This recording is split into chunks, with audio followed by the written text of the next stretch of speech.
বেটিয়াৰৰ কাজিগাঁও আৰক্ষী থানাৰ শিলাইপাৰৰ যুৱক আবু বক্কৰ ছিদ্দিকক উদ্ধাৰ কৰিবলৈ গৈ বিপাঙত পৰিল বন্ধু। গতিকে সাৱধান থাকক কিছুমান বন্ধুৰ পৰা। আপুনিও পৰিব পাৰে বন্ধুক উদ্ধাৰ কৰিবলৈ গৈ বিপদত। ধুবুৰী জিলাৰ গৌৰীপুৰৰ গেৰামাৰী চান্দেৰ গাঁৱত যোৱা 2 দিনমান পূৰ্বে মহিলাই আটক কৰিছিল ড্ৰাগছ সেৱনকাৰী। ড্ৰাগছ সেৱনকাৰী আবু বক্কৰ ছিদ্দিকক আটক কৰিছিল গাঁওখনৰ মহিলাসকলে। তাৰ পিছতে উত্তপ্ত পৰিস্থিতিৰ সৃষ্টি হৈছিল গাঁওখনত। তেতিয়াই আবু বক্কৰে মোবাইলযোগে ফোন কৰিছিল বন্ধু শ্বহীদুল ইছলামক। লগে লগে ঘটনাস্থলীত উপস্থিত হৈছিল বন্ধুক উদ্ধাৰ কৰিবলৈ শ্বহীদুল ইছলাম।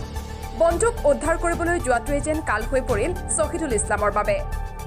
শ্বহীদুল ইছলামৰ মতে ড্ৰাগছৰ লগত জড়িত নহয় তেওঁ এগৰাকী দিন হাজিৰা কৰা শ্ৰমিকহে। মোৰ ঘৰ শিলাইপাৰ পাৰ্ট 2 হয়, কাজিগাঁও থানাৰ অন্তৰ্গত। ঘটনাটো হ'ল মই কালি দুপৰীয়া আলমগঞ্জৰ পৰা বজাৰ কৰি আলহীৰ ঘৰত যাই থকা অৱস্থাত মোক এজন বন্ধুৱে ফোন কৰে যে মই ঘৰ বিপদত পৰিছোঁ, তুমি আহা। বন্ধুজনৰ নাম হ'ল আবু বক্কৰ ছিদ্দিক। ইয়াৰ ঘৰ হয় দাৰচুকাত। পিছত মোক ফোন কৰাৰ পিছত মই সুধিছিলোঁ কি বিপদ। সি মোক ফোনত কোৱা নাই, ক'ব নোৱাৰোঁ, তুমি দয়া কৰি ইয়াতে আহা। মই সুধিছোঁ ক'ত, বোলে তেলিপাৰাত। মানে ঠিক আছে, মই এইটো ৰাস্তাতে যাই আছোঁ, মই আলহীৰ ঘৰত যাই আছোঁ ৰখা। মই গৈছোঁ, যোৱাৰ পিছত চাওঁ তাতে বহুত হুলস্থুলুচ হৈ আছে, খালি মাইকী মানুহ। পিছত মই সুধিছোঁ কি হৈছে। পিছত কৈছে যে ই ইয়াতে ড্ৰাগছ খাবলৈ আহিছিল। শিলাইপাৰৰ মানুহ শিলাইপাৰত ড্ৰাগছ খাব লাগে, ইয়াতে কিয় আহিছে এনেকৈ কৈছে। গতিকে এই ড্ৰাগছ বস্তুটো কি মই কিন্তু হয়তো শুনা পাইছোঁ বা নিউজত দেখা পাইছোঁ, কিন্তু নিজ চকুত কেতিয়াবা দেখা নাছিলোঁ। কালি দেখিছোঁ, দেখা পাইছোঁ, মোক দেখাইছে।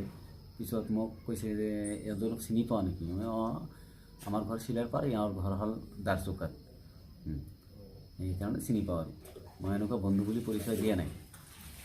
তথাপিও লগে লগে মোক মাইকীবিলাকে থাপৰা মাৰি ধৰিলে, এওঁৰ লগত জড়িত আছে, নহ'লে কিয় আহিলে।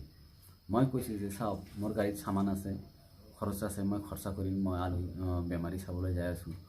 মোৰ হালপতি এজন কেঞ্চাৰ ৰোগী, হস্পিটেলত গুৱাহাটীত লৈ যাব, সেইকাৰণে মই চাব আহিছোঁ। ৰাতি গুৱাহাটীত লৈ যাব।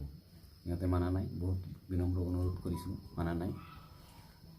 কিন্তু আজি মোক মাতি আনি ইয়াতে বা মই ৰোকাৰ লগে লগে মোৰ লগত মই যদি ড্ৰাগছ খালোঁ হয় বা মই খাই থকা অৱস্থাত দেখা পালোঁ হয় বা মোৰ লগত যদি ড্ৰাগছ থাকিল হয়, তেনেহ'লে মোক অপদস্থ কৰিব পাৰিল হয়।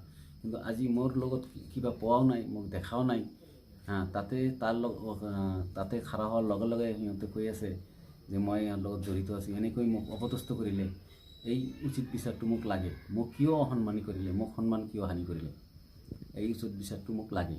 গতিকে আৰু লগতে আৰু এটা কথা কৈছোঁ যে আমাৰ গাঁও বুলি নহয়, আমি গোটেই অসমখনতে নিশামুক্তি চাওঁ, নিশামুক্তি বিচাৰোঁ যে ইয়াতে কোনো ধৰণৰ নিচা হ'ব নালাগে, নিচা কৰিব নালাগে।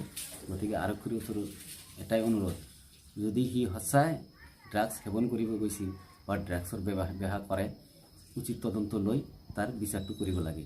এই মোৰ বিনম্ৰ অনুৰোধ আৰক্ষীৰ ওচৰত। গৌৰীপুৰৰ পৰা চাহাবুদ্দিন মোল্লাৰ ৰিপৰ্ট, অমৃত নিউজ। অমৃত প্ৰবাহ, অসমীয়া সাপ্তাহিক কাকতৰ ডিজিটেল সংস্কৰণ অমৃত নিউজ। সত্যৰ সন্ধানত অমৃত নিউজ।